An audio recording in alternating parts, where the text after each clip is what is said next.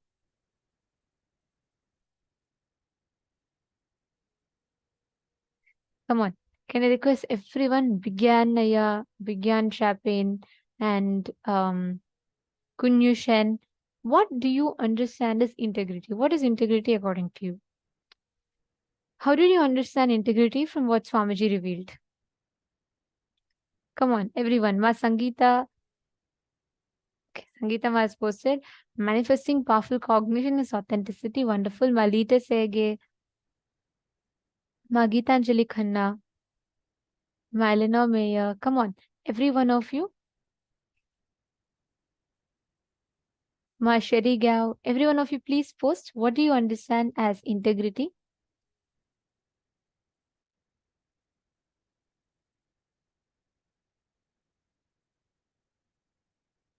Okay, we have different answers that are coming in.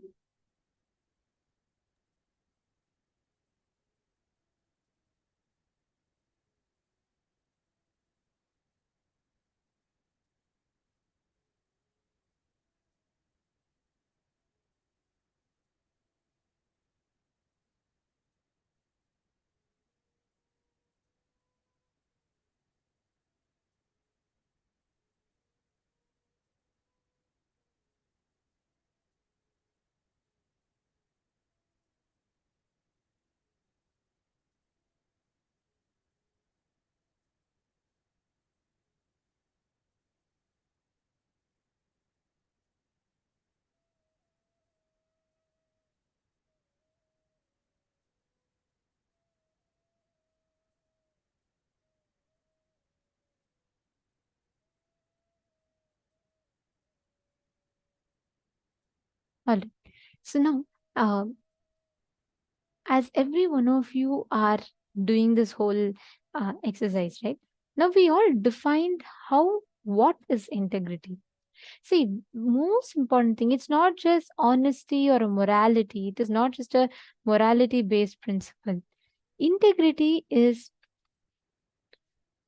you honoring the word, the thought, every word, thoughts that you give to yourself and others, giving your life to fulfill it. I was just reading.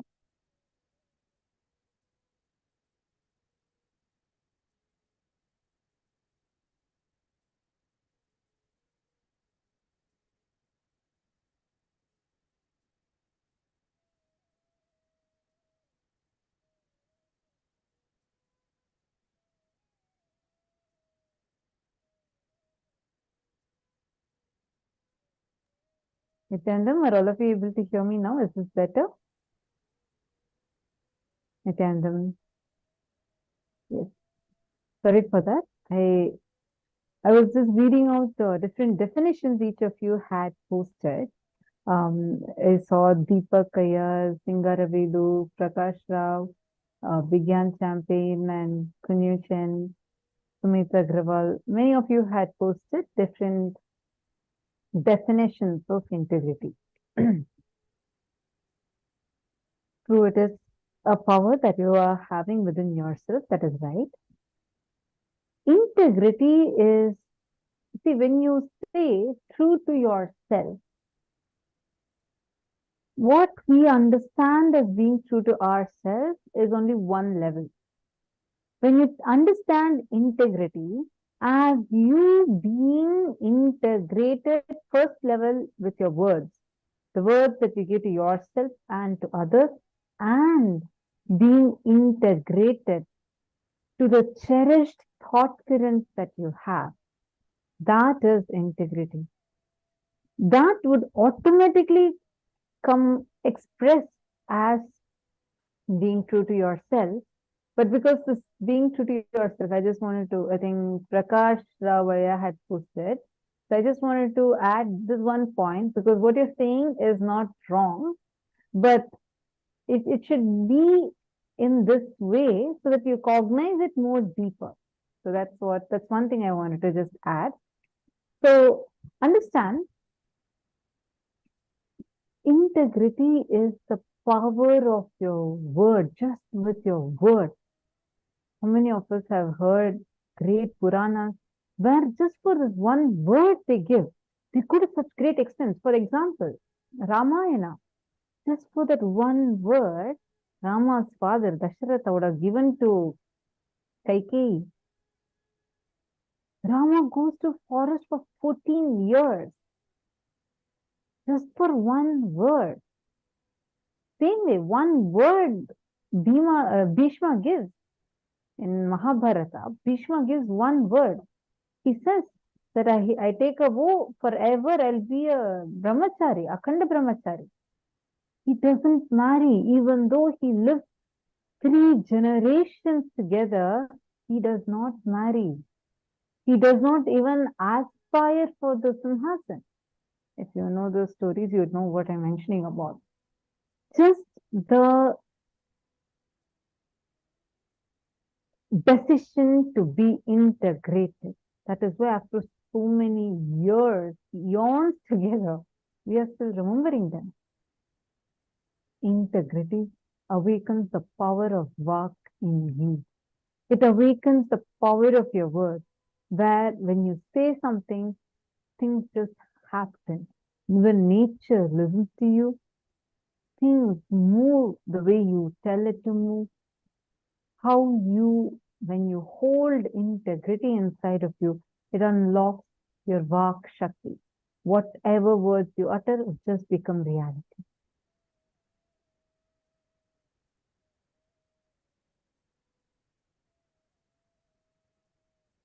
Ma Sangeeta has posted, you honoring your words and thoughts you give to yourself and others with integrity. Absolutely. Susan Soledad, thought currents it cherish. Yes, but your decision to be integrated to the thought currents you cherish. Ability to create things that is beyond your range.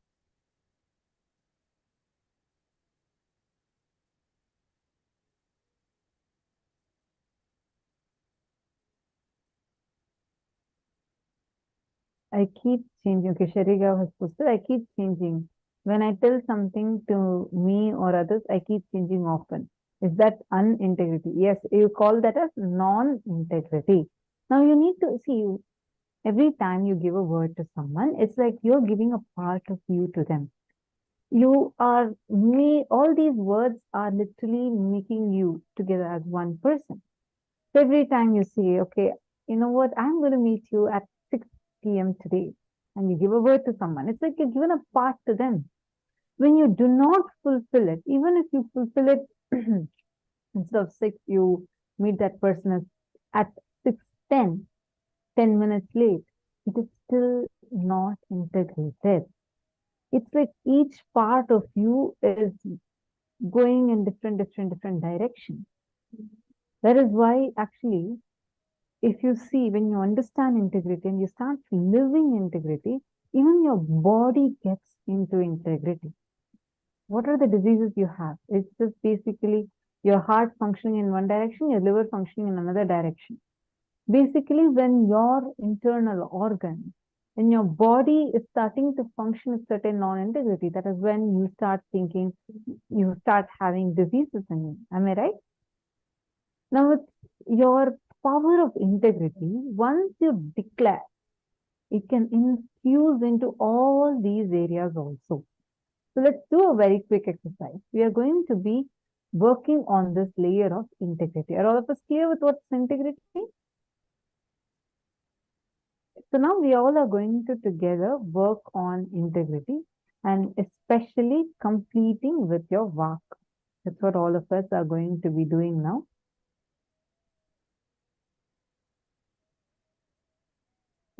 All these sit inside of you. All these words that you give to yourself, to others, they all sit inside of you. Every time there's a non integrity, they all disrupt your inner space. And every word that you utter and every cognition that you have, when you don't fulfill those words sit inside of you as blind spots and incompletions.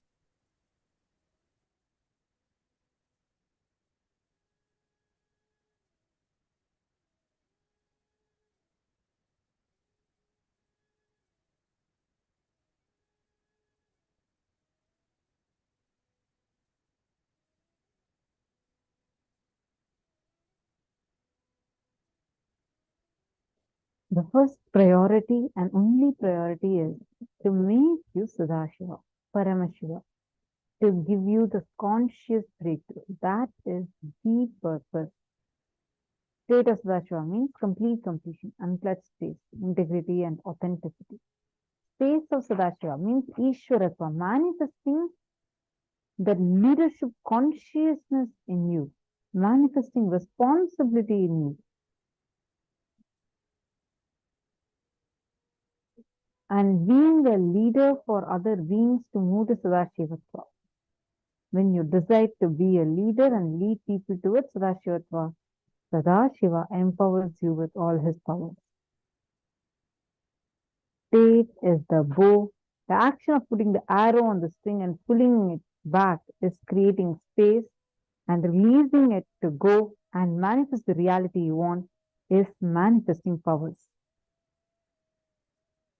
The first principle to have a superconscious breakthrough, becoming Sadashiva, is integrity. Now, many of us posted the definitions of what integrity is.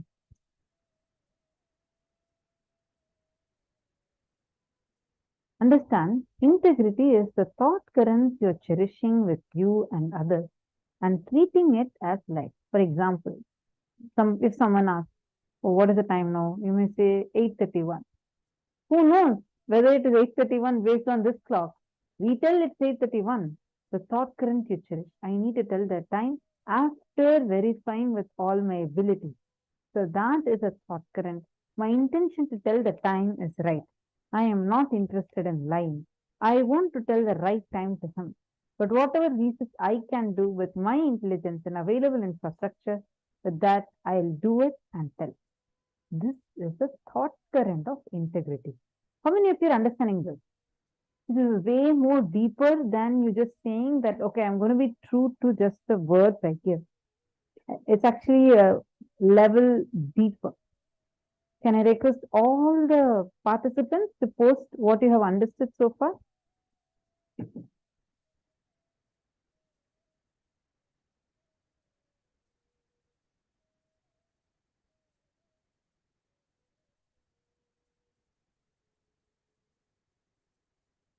I request all the participants now take a moment and post what exactly you understand when we say this word, integrity. What do you understand by it? Please take a few minutes and post it.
Now let's understand the Shastra Pramana of this power of integrity.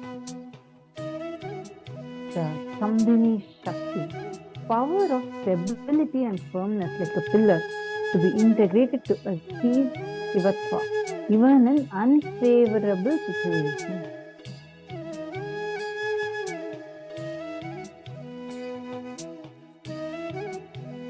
संविन्यासं विनकर्तु शक्त्या संगृह्य सादरं यत्र यत्र स्थितो सम्यक् गुद्वेगवशगोऽपि सन् न चलस्यति संसक्तः संविन्यासं वितस्तु सः. The Shakti, by which the foremost sadhaka is rendered to be steadfast in his path with integrity and to be like a fixed pillar, is known as Stambhini. Even when he is troubled by unexpected occurrence of obstacles or afflicted with dispositions such as likes and dislikes, he remains unperturbed and is capable of observing all the austere activities which are to be undertaken after deeksha. Matanga Parameshwaragama, in the 5 Shakti Vichara Prakaranam, reflection on the nature of Shakti. Understand, deleting all the wrong ideas you have about life, body, mind, consciousness, time, universe, world, about anything. Deleting all the wrong ideas and updating yourself with the new software is integrity. Understand, integrity is not a moral, it's not morality, it is a frequency. Take a few minutes and all of you are going to now look into your life and list down all the words, promises, commitments you gave to yourself and to others which you did not honor and fulfill or withdraw and thereby did not restore integrity. Please start.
Now all of you finished writing?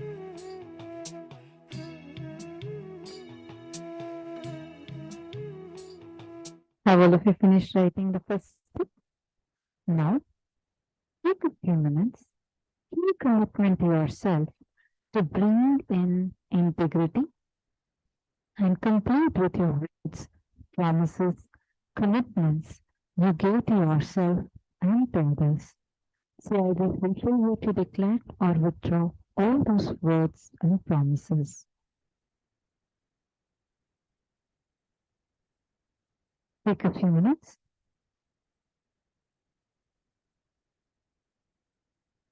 You have a question. Masharigal is asking, is it okay to open with self? Say I tell I will do this tomorrow and change and do not do it. Is that okay? I declare to be easy with myself. I have a tendency to think and unable to fulfill my own will and thoughts to myself. Machari, you need to understand you are the one who is there full time with you more than anyone. So you should be integrated to yourself. It's very important that we keep the words, commitments we give to ourselves. Let's say that due to some reason you're not able to, it's okay. Sit with yourself, complete with yourself, redeclare. Either fulfill the word or withdraw the word. Let's say that you wanted to go to a particular place. Now you realize you don't want to go there anymore. Complete with yourself. Declare the completion. Withdraw that word that you're giving. Okay, Lucy is asking another question. Addendum Mass.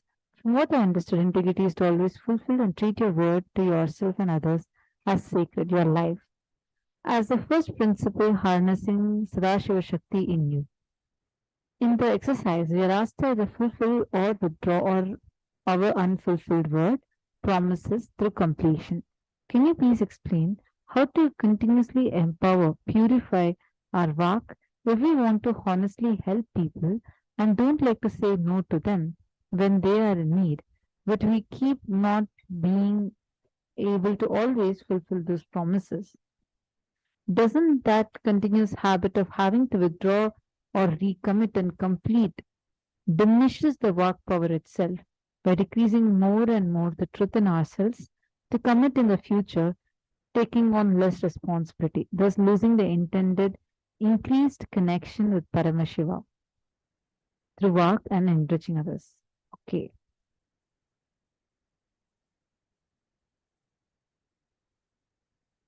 So, the first and foremost thing, Ma Lucy, you are not going to say, I'm seeing that some of you saying my voice is not clear. Just give me a minute.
Nithyananda. But is my voice clearer and better now? See, Malusi, it is about your decision to be integrated. You cannot say, okay, now I am going to make recommitting itself as my lifestyle. Then there is no integrity in that. Are you understanding? Recommitment is a chance you're giving to yourself to recommit and to be integrated to it. It's a decision. It's a conscious decision that you're taking where you're declaring to be integrated to it. If you make recommitting itself as a lifestyle, then it is non-integrity. It is not an alternative for integrity, but it is a step that can help you to be integrated. Are you understanding now? Great.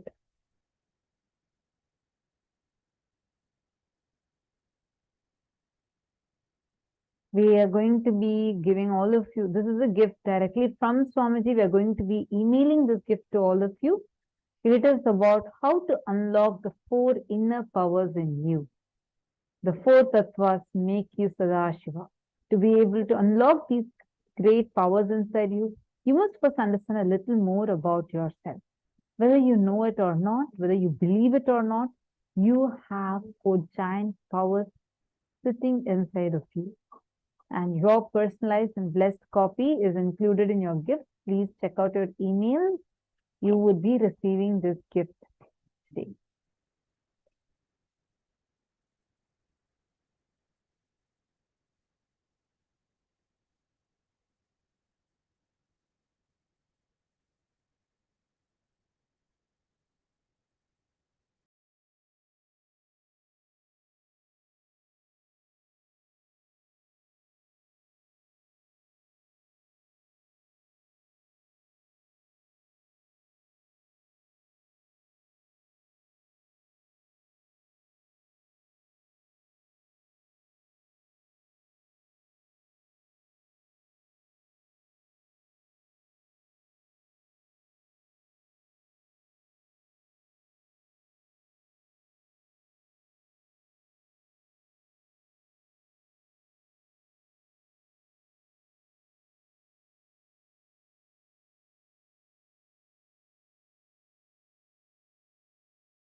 Let's now enter into the power manifestation session.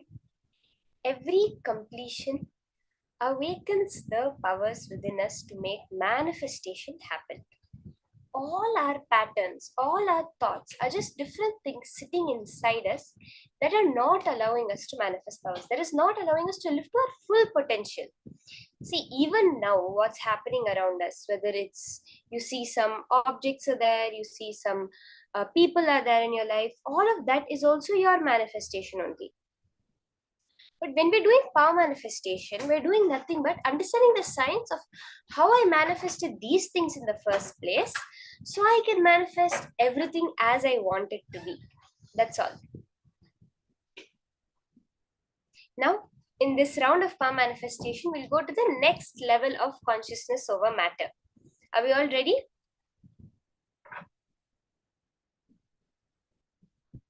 In the previous round, we did the consciousness over matter on our own palm, right? Now, in this round of consciousness over matter, we're going to be doing it on a partner's palm. You're going to be moving the object on the palm of someone else. So can I request all of you to start by connecting to a partner?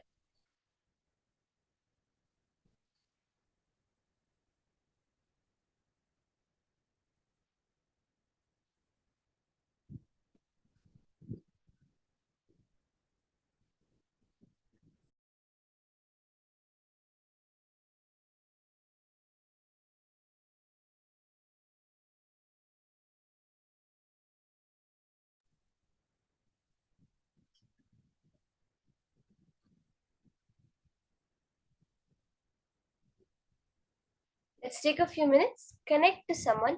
Physically, if they're there with you, that would be the best. But even online, if you can connect to someone, that's all right. Try as much as possible to connect to someone who is there physically with you right now.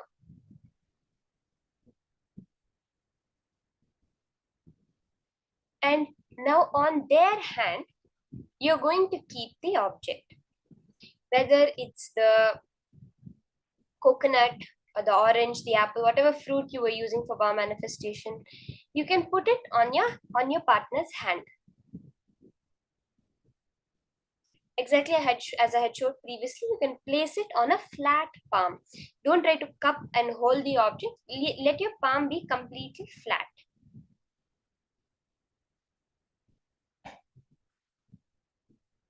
You can, later, no problem. If you do not have someone who's there physically with you, you can partner with someone in the Zoom room.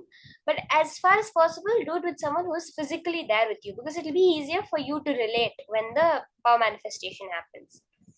At the ultimate level, when you go, you'll be able to do it on anybody's hand. Even if you're not seeing them, they can just be holding it. It will happen.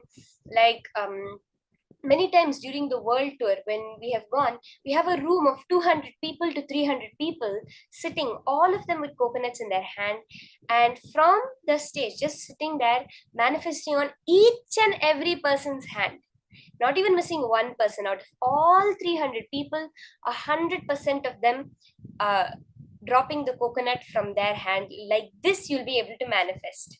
But let's start with someone who is there physically in front of you, so that you're able to connect with them, relate with it, and like how it's levels. Like, why are you able to move it only on your hand and not on the floor? Because you have, okay, my hand is me, so if it's on my hand, I can connect to it. Some of the energy connection is there. This kind of things the mind brings in. That is why that's the only difference that it makes.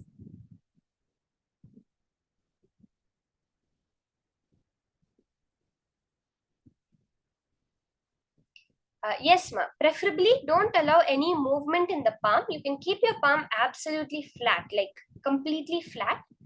If it moves, if it's like uncomfortable, you need to adjust your hand, you can always do that. But don't try, you should tell the person who you're manifesting with not to try stopping the movement, because the power of consciousness over matter will make the coconut move. So when you try stopping the movement, there can be some kind of uncomfortable feeling in the hand or anything. So when they're doing it, just let them hold it flat. Don't try to hold the coconut in any way. Keep your palm absolutely flat, and if at all Like you need to adjust for more comfort, you need to move your fingers, that's not a problem. But as far as possible, try to keep it without movement.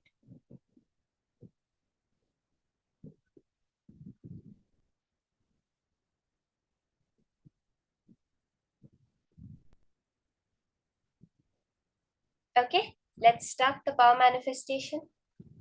Start chanting the Mahavakya, Om Nithyananda Paramashivoham.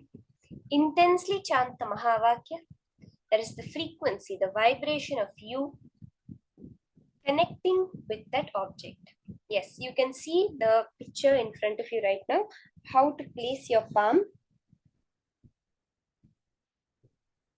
Yes, ma, anything that happens automatically is fine. Malita, don't do it purposely, that's all. Don't try to purposely catch it or anything.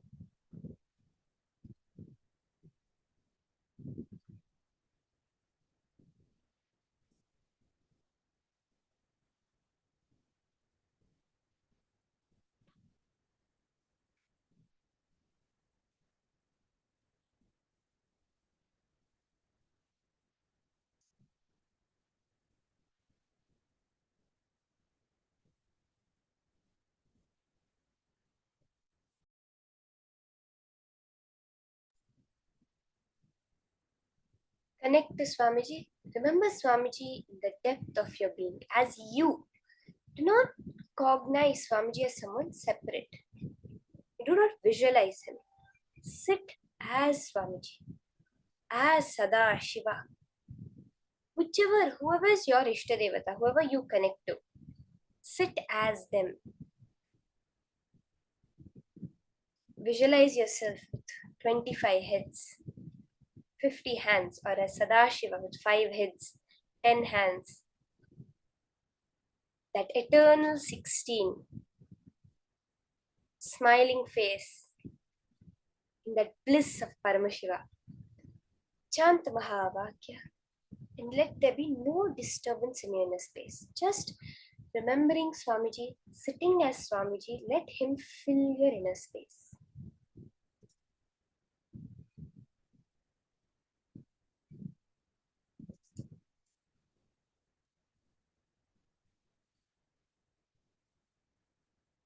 Any automatic adjustment that happens, just let it happen, ma. Malita, just anything, your hand is automatically adjusting the balance, not an issue. Consciously don't try to stop it from happening, that's all.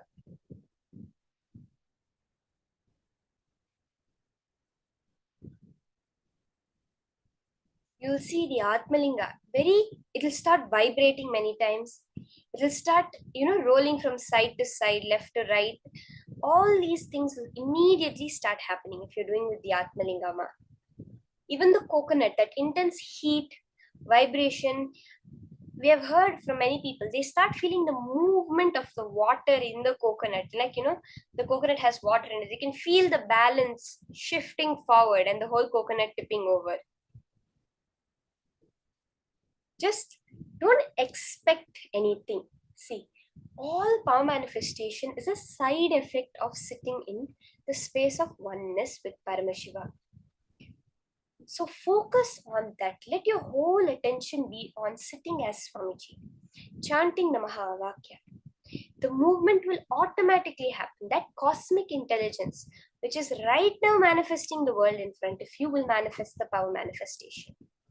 All you have to do is be an empty channel. Raise your frequency to that frequency by chanting the Mahavakya. Be an empty channel by doing the unclutching, connecting to Swamiji, and let the manifestation flow through you.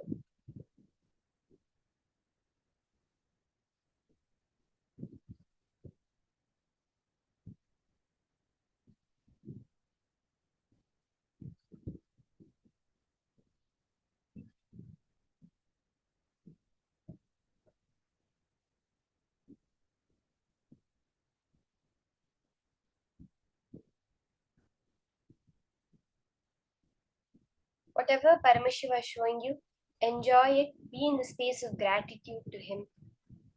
Hold that, all these higher states where you are in the space dimension of you. You're not stuck in the length, breadth, and depth. Immediately when your mind comes to, is the coconut moving? Is it moving? Am I feeling the movement? When your mind comes back down to that, it's coming back to the matter. You're again emphasizing the existence of the coconut as separate from you. So just think of Swamiji, remember Swamiji, cognize yourself sitting as Swamiji. Let that be where you're constantly expanding this space dimension of you. The manifestation will happen as a side effect.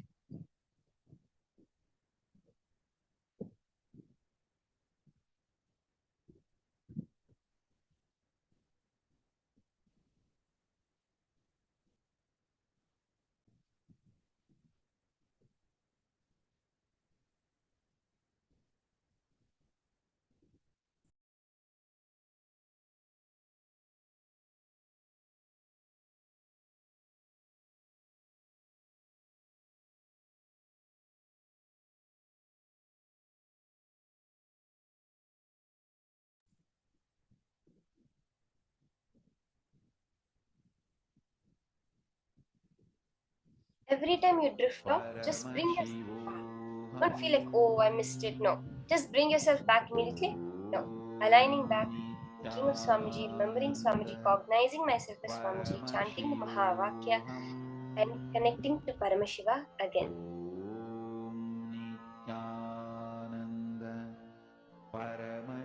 Understand, enlightenment is your very nature. It is not something that is going to happen in the future, not something that you have to realize. Nothing. It is you, it is your nature. Swamiji says integrity, authenticity, they're not something you have to achieve. You're always in the space of integrity, you're always authentic. It is to what you're authentic which matters, to what you're integrated which matters. Right now, if you're not sure what you're integrated to confusion, is what Swamiji says. All we have to do is align our integrity to what we want to manifest as our life. Now, aligning our integrity to the truth that I am Paramashiva sitting here today. That's all it is. At every moment, every thought that comes up, is this thought aligning me to Paramashiva? Is this action aligning me to Paramashiva? Is this happening in my life aligning me to Paramashiva? Looking at it from that lens is bringing integrity into it. That's all. Is bringing integrity towards your Paramashivatva. As of now, we have our integrity towards our relationships, we may have integrity towards incompletions, we may have integrity towards laziness, integrity towards making wealth, aligning all that to manifesting our Paramashivatva, manifesting ourselves as that ultimate cosmic energy that is out there. Then automatically, whether it's health, wealth, relationships, success, fulfillment, happiness, all that comes as a side effect of it. And even power manifestation is just a side effect of aligning yourself to you as Paramashiva.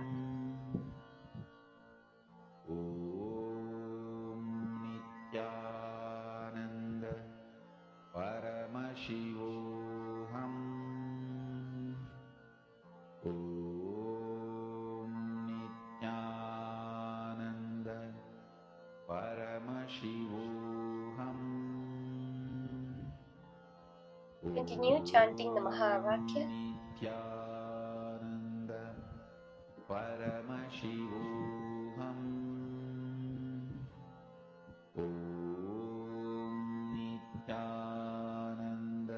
Remember your favorite darshan of Swamiji. Let him mirror in you. Let that feeling connection, that space, again and again, bring yourself back to that thoughtlessness, that intense connection where the whole world disappears. If you have ever had a hug from Swamiji, even the regular darshan when Swamiji calls out your name, immediately how there's nothing else exists except for you and him. Bring that space because you are him. Om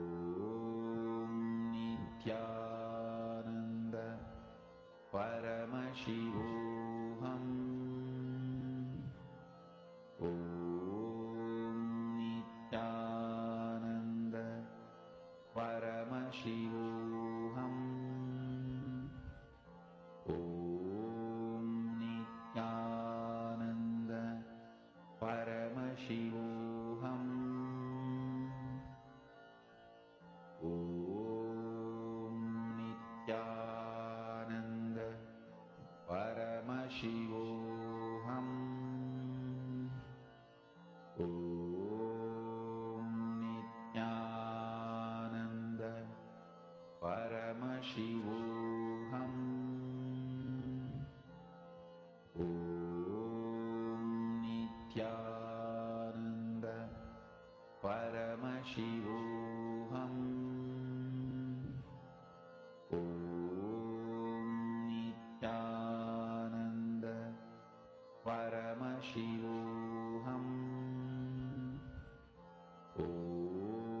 Paramashivoham.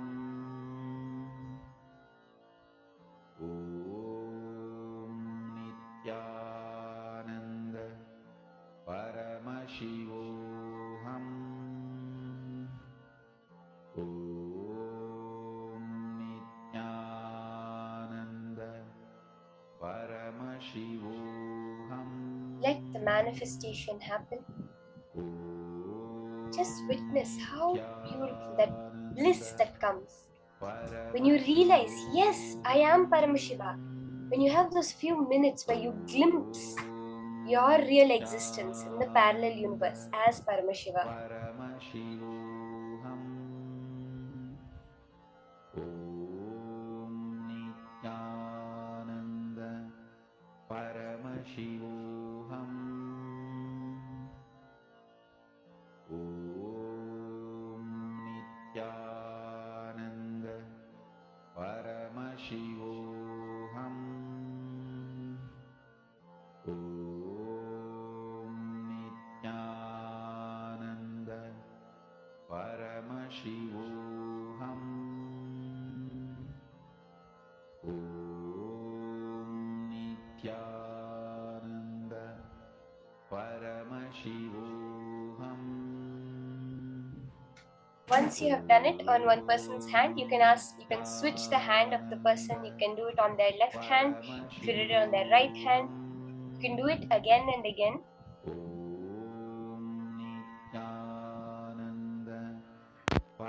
You can see on screen now how the manifestation of the rolling of the coconut is happening.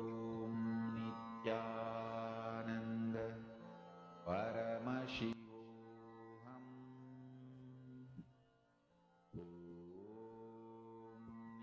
Nithyananda Paramashivoham.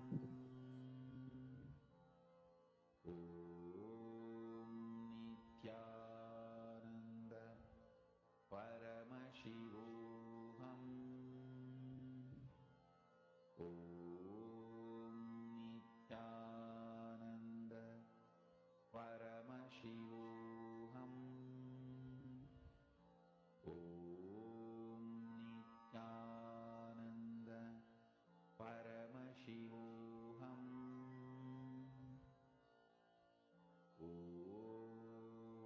Nithyananda Paramashivoham.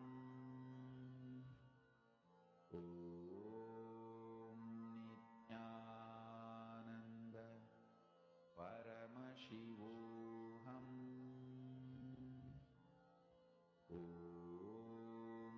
Nithyananda Paramashivoham.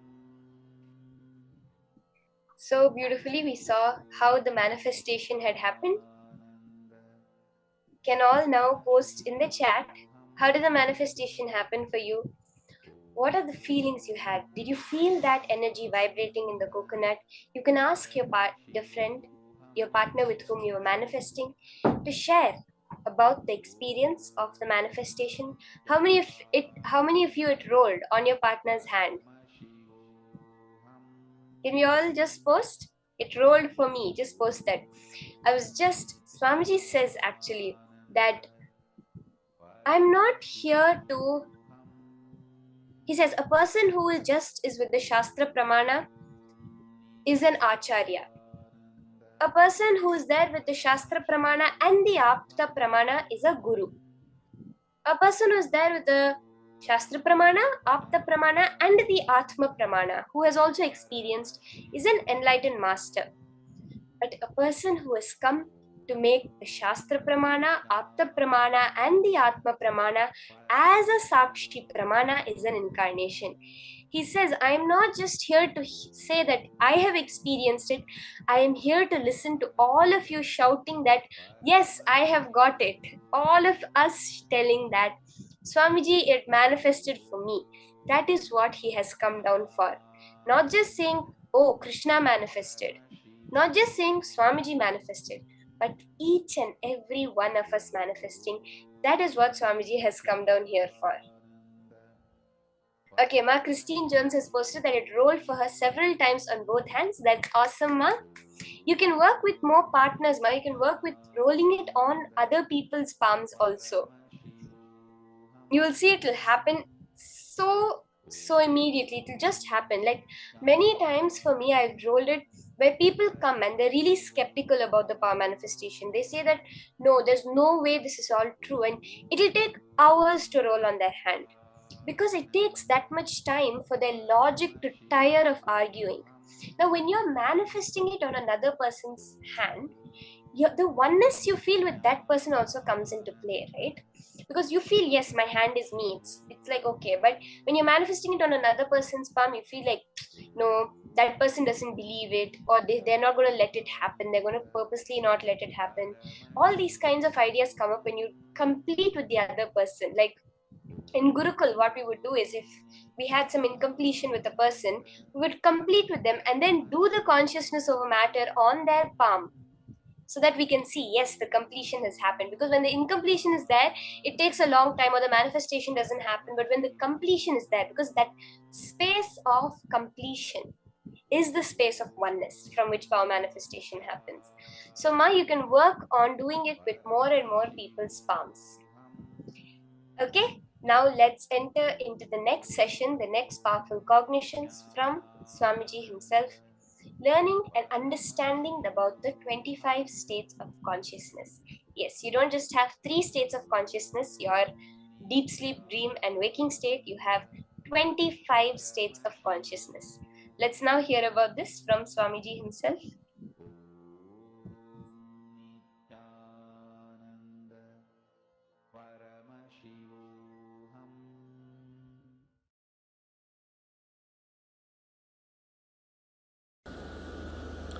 You have two levels of existing. Listen carefully. Two levels of existing. One with the thought currents, without the thought currents. With the thought currents means active inner image, constantly spitting thoughts.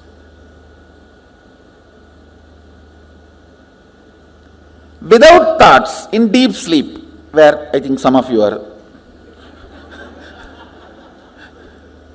in that state now. If you are not hearing me, you are in that state. If you are hearing me, you are not, fortunately.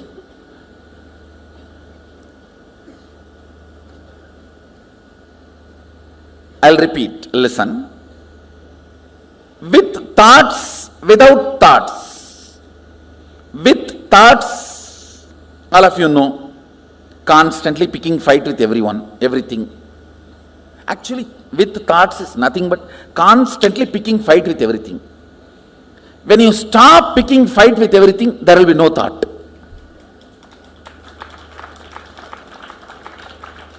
Thought is Tan in your existence. When there is uneasiness and you decide to pick fight with some part of you or the other, then comes thought.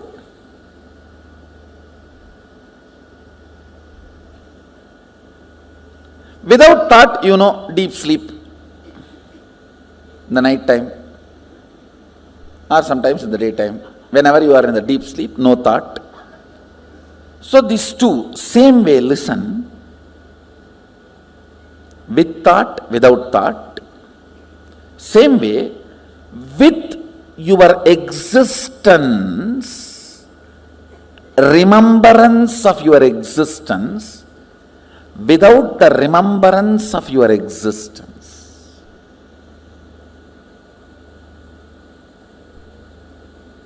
Listen. Listen. You need to listen to these words very carefully. With the idea, I exist, I consciousness. Without the idea, I exist. these two states.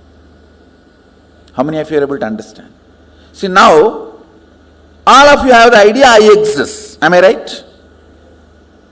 The deep sleep, do you have that? That is why it is sleep.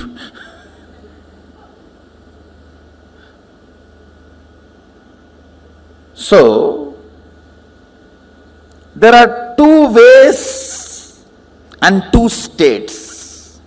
Two ways is with thought, without thought. Two states is with the idea I exist and without the idea I exist. How many of you understand that? Project there. Listen.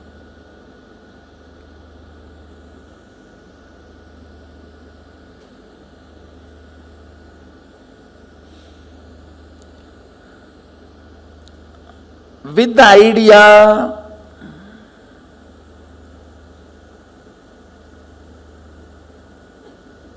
I exist, and with thoughts, listen carefully, because you need to understand this unit.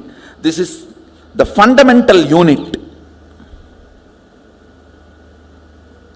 How the states of consciousness is formed in you. Why you go through what you go through in your life. Understand, ignorance is not cute. Ignorance of traffic rules is not going to save you from the traffic ticket.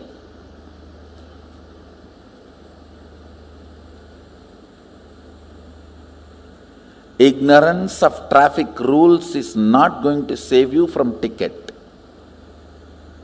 Ignorance is cannot be a reason for not following. Same way in the cosmos, ignorance is not cute. Yes, you can be victim, singing song, oh, I am ignorant, innocent devotee. Who is going to care? No. A devotee cannot be ignorant. Jnana varishta bhakti, devotion established on knowledge and understanding. That is devotion. Understand, I am talking about the fundamental units of life. So let me go to the next word. I am introducing these 4 words. With thoughts, without the idea that I exist. That's called swapna. You may say, no. In dream also I remember I exist. No, listen carefully. In the dream, you will be writing your college examination sitting with your son. How can that be? College exam you wrote much before the marriage. How many of you had this kind of a completely overlapping dream? You need to know the identity I you feel in the dream does not have independent understanding. It is just overlapping, crisscrossing of few thought currents. See, like laser beam, if 4 or 5 beams cross, that point looks like a independently shining, which is not. Same way in the dream, few thought currents crossing, you feel as if your identity exists, but it is not. It does not have consistency. In one dream itself, that will change 20 times. How many of you have observed? In the waking state itself, it changes. Why? Dream state. How many of you say that? But in the waking state, at least little decent. In the waking state, it's more like an unstable spouse. Every half an hour divorce. And every 1 hour patch up. But in the dream state, it doesn't even behave like an unstable spouse. It behaves like a 10 minutes son, 10 minutes boss, 5 minutes brother, 5 minutes enemy. You just don't know how it behaves. Listen carefully. The number of thoughts gives idea that you exist for a spark. That's what happens in the dream state. How many of you are able to understand what I am saying? That is why the idea of I in the dream state is so illusory.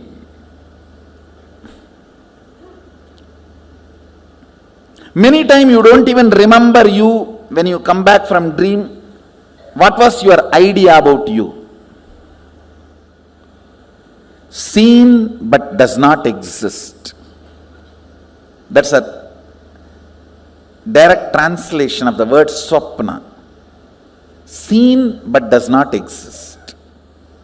Where the idea of I does not exist, but the thoughts exist. Means the frequency of the thoughts is much higher. The idea of I, it has no existence. That frequency is almost like a zero.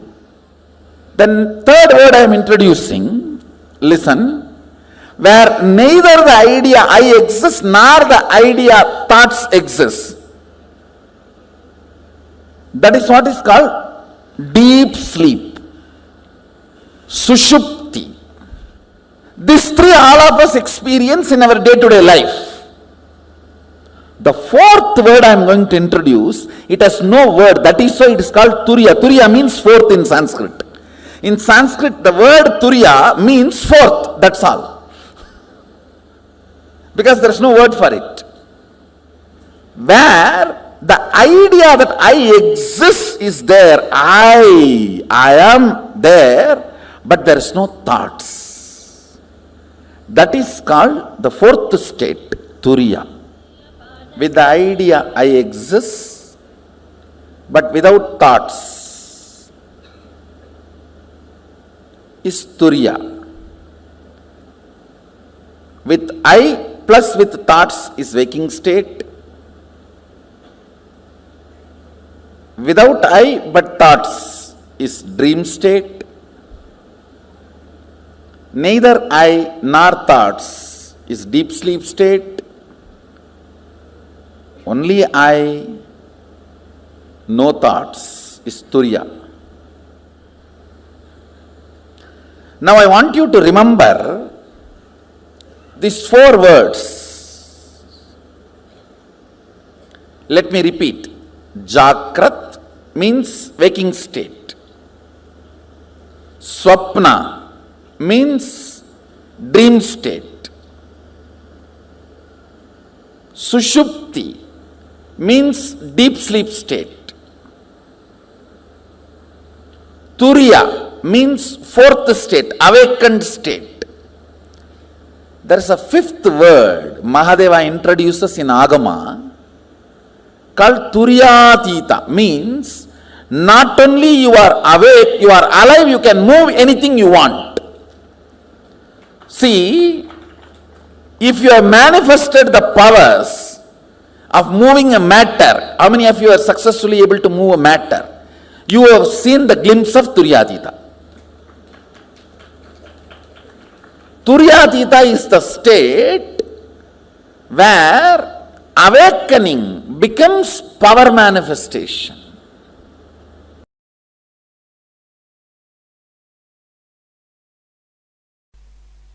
All these five states, deep sleep, dream, waking, awakened, alive, all these five states in Sanskrit, Sushupti, Swapna, Jakrat, Turiya, Turyatita.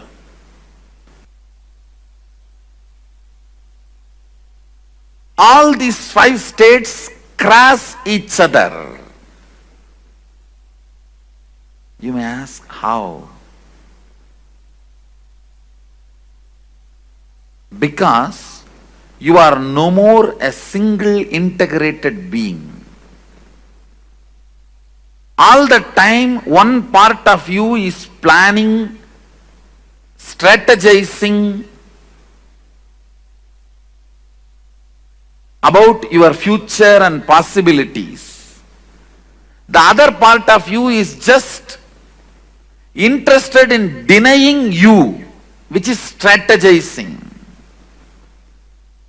The part which goes on strategizing about you and your future is called mind, head, intellect, logic. The part which goes on denying you does not want the direction. Not because it is right or wrong, just it does not want. It's like a tantrum throwing child, what you call as heart emotion. Please understand, you have been given a very wrong idea, your heart and emotion is always right. No. Both are corrupt. Understand, both are corrupt. Both carry deep incompletions. Heart wants something just because it does not want that. Heart denies something just because head wants it. It's not that always heart is right. No. If you feel heart is right, no. You are wrong. Head is wrong. That does not mean heart is right. Head is wrong does not mean heart is right.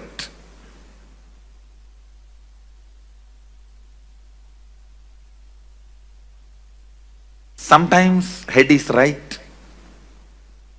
That does not mean heart is wrong. Sometimes head is wrong. That does not mean heart is right.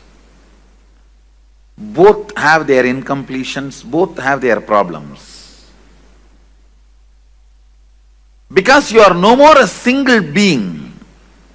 See, invariably when the whole humanity has started experiencing this dual being, two-part, that is when our masters declare the Kali started. So two parts of you experiences two different states at a time always. Please understand. If your head, which is strategizing about your future, is now awake, your heart is in dream state, sitting somewhere and doing something else. If you have to put your head and heart together, keep yourself in the waking state, you feel stressed, tensed. Oh, I can't be like that for a long time. Maybe few minutes, okay. Not more than that. How many of you understand what I am saying? How many of you experientially feel, yes, I go through this? Understand, the line, vertical line is a heart projector. Vertical line is heart's line. Horizontal line is logic's line. Head's line. So listen, when your head is in Sushupti, heart is also in Sushupti. It is called Sushupta Sushupti. Deep sleep, deep sleep. Very rarely you experience this. Even in your deep sleep, if you are lying on your bed for 8 hours, maximum you may experience this deep sleep for 20 to 30 minutes. Not more than that.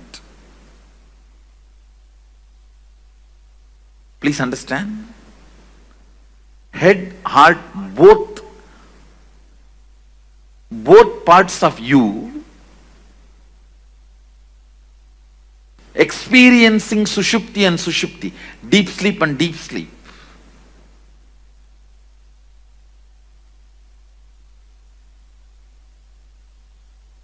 It may happen just for a few minutes, in the whole 6 hours or 8 hours, you are lying on your bed.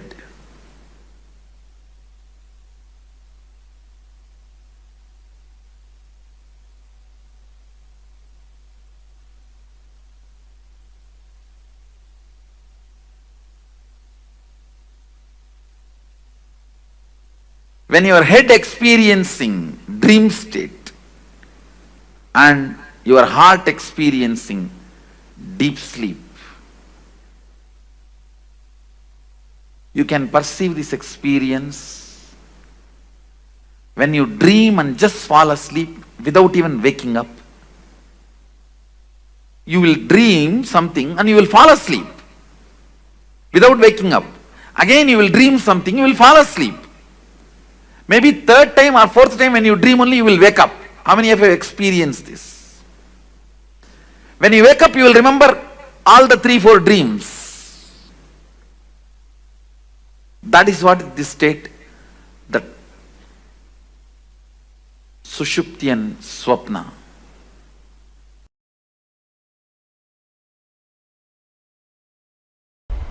How many of you are understanding? State is not bad. Understand? All these 25 states of consciousness is 25 dimensions of you. You are 25 faces. You are 25 dimensions. In the waking state, how you are able to control larger part of you. You can control your hands. You can control your legs. Many things you can control in your waking state.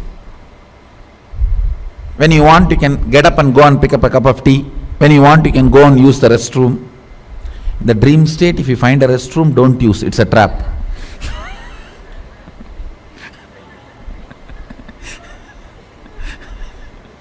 Once more, I am repeating, if you missed it.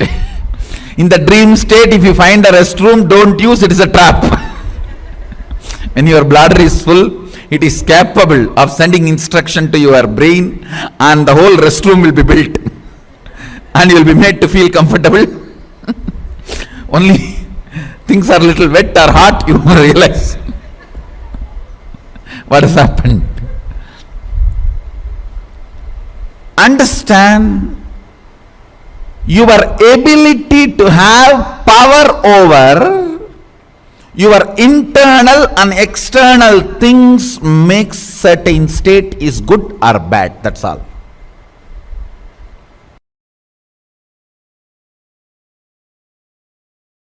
If you are in delusion, don't be afraid. It is actually delusion kicks you to the next level of liberation.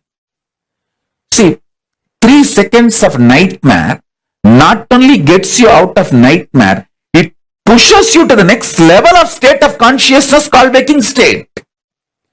From dream, you are just kicked to the waking state. High. From dream, moving to waking state is like an enlightenment in dream state. So, if you had a very sweet dream, normal dream in your dream state, you would have just gone again back to dream state or deep sleep state. But if you had a nightmare, you can neither go back to dream state or deep sleep state. You have to be kicked to waking state. So, delusion in the delusion in the dream state is nightmare. But ultimately that nightmare does a great good thing that you are enlightened, pushed out of the dream state to the waking state. From waking state, if you are pushed to the Turiya, that is enlightenment. Same way, from dream, if you are pushed to waking, that is enlightenment in this level. Understand? Enlightenment means getting pushed to the next higher state of consciousness. From deep sleep, if you are pushed to the dream state, that's one level enlightenment. From dream state, if you are pushed to the waking state, that is one level of enlightenment. From waking state, if you are pushed to the Turiya, that is next level of enlightenment. From Turiya, if you are pushed to Turiyatita, that's the next level of enlightenment. So understand, the nightmare in your dream state is not as bad as you always think, because just the 3-second nightmare, and you need to know, no nightmare can be longer than 3 seconds. It's a law of life. In the dream, it will look like a long time, but actually, in chronological waking state time, it is only 3 seconds. So,